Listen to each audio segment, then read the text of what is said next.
Hello my dear aspirants. Today William Shakespeare की जो series का सेकंड क्लास लेकर के मैं प्रेजेंट हूँ। अगर ये क्लास आपको पसंद आ रही हो तो आप इसको लाइक शेयर एंड सब्सक्राइब करिएगा, क्योंकि William Shakespeare is the only name that is known in the whole world. पूरे वर्ल्ड में जाना जाता है। तो let us start this second class. हमने कल उनके बारे में इंट्रोडक्शन देख लिया था, डेथ बर्थ सब देख लिया था। अब आज हम आते हैं उनके डेथ से ही रिलेटेड उनका जो ब्यूरियल प्लेस है। सबसे पहले हमको ब्यूरियल जहाँ वो दफनाए गए हैं, जिसको हम ब्यूरियल प्लेस, तो हॉली ट्रिनिटी चर्च। ये हॉली ट्रिनिटी वही चर्च है जहाँ पर शेक्सपियर को बैप्टाइज भी किया गया था जन्म के तीसरे दिन। तो वहीं पर उन्होंने अपनी कब्र पर, अपने टॉम्ब पर, अपनी ग्रेव पर एक लेख लिखा है। तो ये टॉम्ब जो राइटिंग होती है या टॉम्ब पर जो लिखा जाता है उसको एपिथाप कहते हैं। एपिथाप कहते हैं। एपिथाप समाधि या कब्र पर लेख, एपिथाप, EPITAPH। तो इसको याद रखिएगा, ये आपके यहाँ वकैब में भी पूछा जाता है एपिथाप। तो वहाँ जो उन्होंने लिखा है कब्र पर लेख, जैसे होता नहीं कि आपने लेख देखा कहीं स्टोन लगा के अलग से एक पत्थर लगा के लिख दिया जाता है, तो वहीं पर उन्होंने कुछ लिखा है। अब ये क्यों लिखा है, तो सबसे पहले हम इसको देखते हैं कि उन्होंने लिखा क्यों है।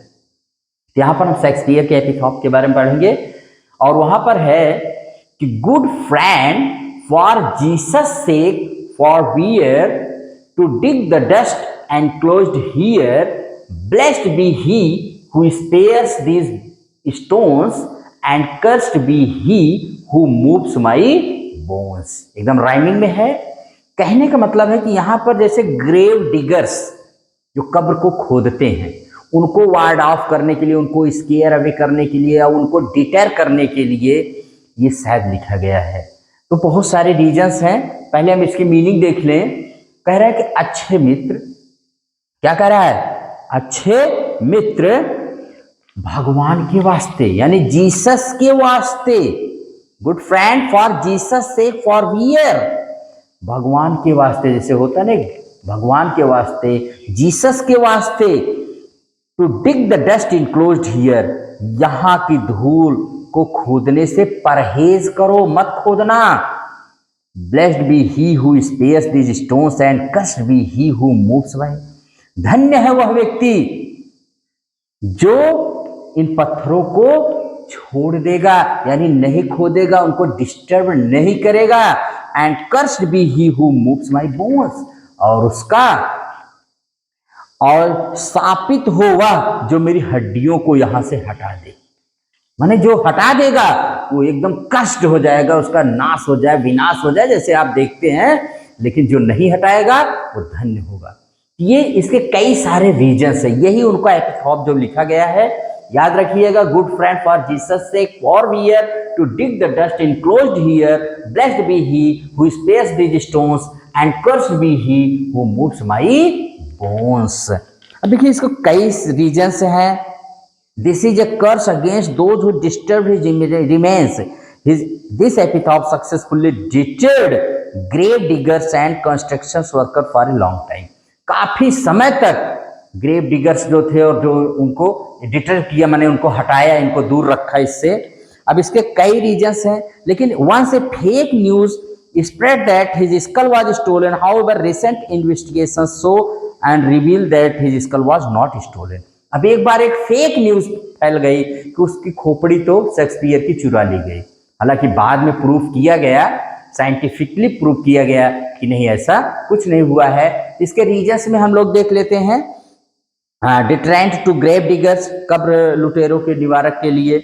सक्सेस इन डिटरिंग शम, कुछ को तो उसने हटाया भी, मैंने उसका शॉप, उसका ये जो कर्स देना उसके लिए फायदेमंद रहा, क्योंकि उसकी कब्र बची रही शेक्सपियर की। Misinterpreted as a stolen skull, मैंने कहा ना मिस इंटरप्रेटेड एक बार हुआ था, बाद में later research revealed the truth proved by archaeological investigating using modern technology के द्वारा प्रयोग किया गया।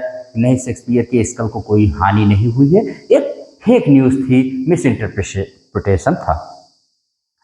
The curse is now seen as a part of Shakespeare's legacy. अब आज इसी कर्स को ही उनकी लीगेसी के रूप में जाना जाता है। सिंबॉलिक इंपॉर्टेंस है इसका शेक्सपियर्स एंड्यूरिंग लीगेसी। आज वहाँ पर लोग जाते हैं इनकी कब्र पर, जैसे अपने यहाँ फेयर लगता है वैसे यहाँ पर शेक्सपियर के यहाँ लगता है भाई। तो in the time of Shakespeare कहते हैं exhumation and reuse burial sites were common practices. Shakespeare के समय में कब्रों को खोदना और उनका निकालना, पुनः उपयोग करना ये आम बात थी। शायद इसी बात से उसने लिखा है The grave does not bear his name. This warning rhyme epitaph was intended to scare away those might dig up his grave to steal his bones or sell them for medical purposes. अब ये grave diggers के लिए जो खोद लेते थे कब्रों को या उसको मेडिकल पर्पस के लिए देते थे, तो उन्हीं को हटाने के लिए, उन्हीं को दूर करने के लिए, उन्हीं को डिटर करने के लिए, वार्ड ऑफ करने के लिए, as a curse to ward off grave diggers और कंस्ट्रक्शन वर्कर्स के लिए ये एपिथॉप शेक्सपियर के द्वारा अपनी समाधि पर, अपनी टॉम्ब पर लिखा गया था।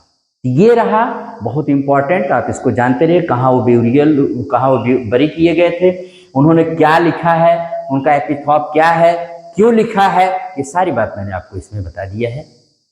तो आज के लिए शेक्सपियर के ब्यूरियल प्लेस और शेक्सपियर ने एपिथॉप में क्या लिखा है, ये सारी बातें मैंने आपको बताया है। अगर ये क्लास पसंद आए तो आप इसको like and share and subscribe भी करिएगा भाई। और शेक्सपियर की क्लास 2 ऐसे ही एक एक पहलू को हम उठाएंगे और इन डिटेल में आपको बताएंगे, आई प्रॉमिस, और आपकी तैयारी को एक नया रंग देंगे। ठीक है, इसी पर क्लास को ओके करते हैं। Thank you very much.